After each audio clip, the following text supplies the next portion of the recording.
Welcome back.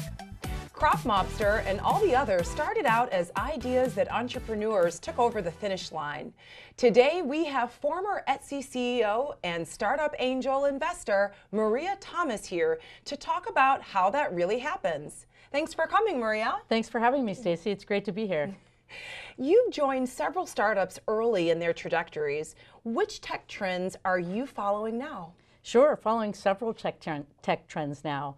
I started my career in e-commerce at Amazon.com, so I still follow e-commerce. And even though it's 22 years old, there's still a lot of exciting things happening in e-commerce.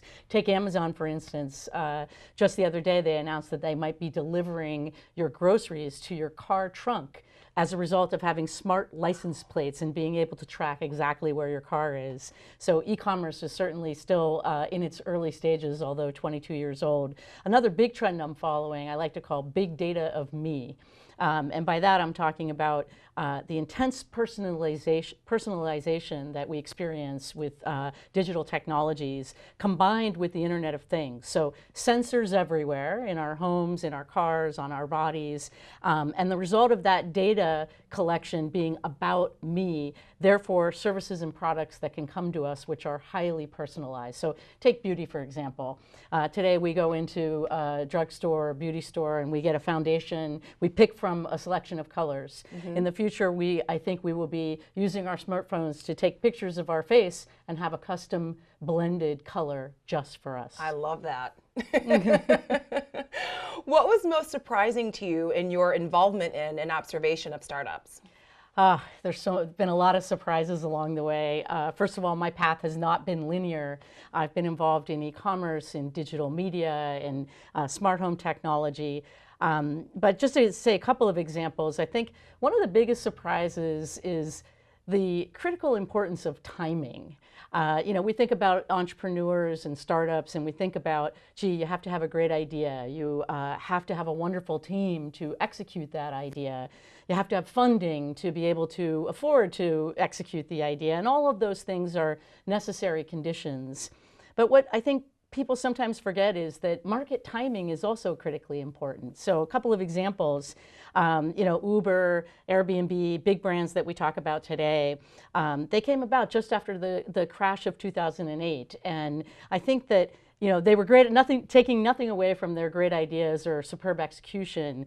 Maybe they had a great opportunity too because people were more ready to accept people into their homes or into their cars because people needed to earn money at a time of great change in the economy.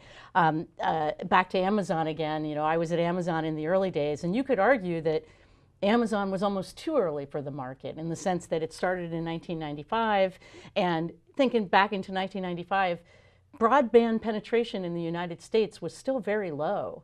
And people also were afraid to put their credit cards online. So it takes time for some of these ideas to sort of, for the market, I should say, for consumers to catch up to the ideas. In Amazon's case, they were very lucky that they went public early so they could afford that wait.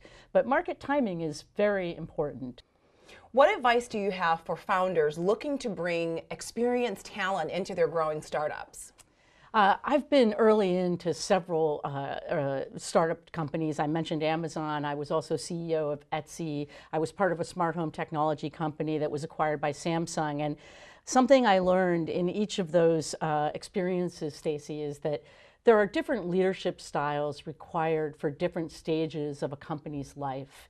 And I think that founders and entrepreneurs alike need to recognize that in the beginning, you need visionary founders who are impatient and who are very persuasive. But as the company grows, it's very important to bring in people who are perhaps more patient, more consensus building, understand process, because the company is larger and there are multiple constituents and stakeholders. Well, what's your next project? I've got my hands in a lot of different things, but one that I'm very excited about is a company I just invested in called Wait What, which is a kind of a new media company that's producing highly original content that defies format and is going to be distributed across multiple platforms. It's called Wait What, and the first production was a podcast called Masters of Scale. Well, thank you for being here, Maria. It was my great pleasure. Thank you for having me, Stacy. Coming up after the break, we'll learn about an invention that will inspire the urban farmer in you. The Tech Show will be right back.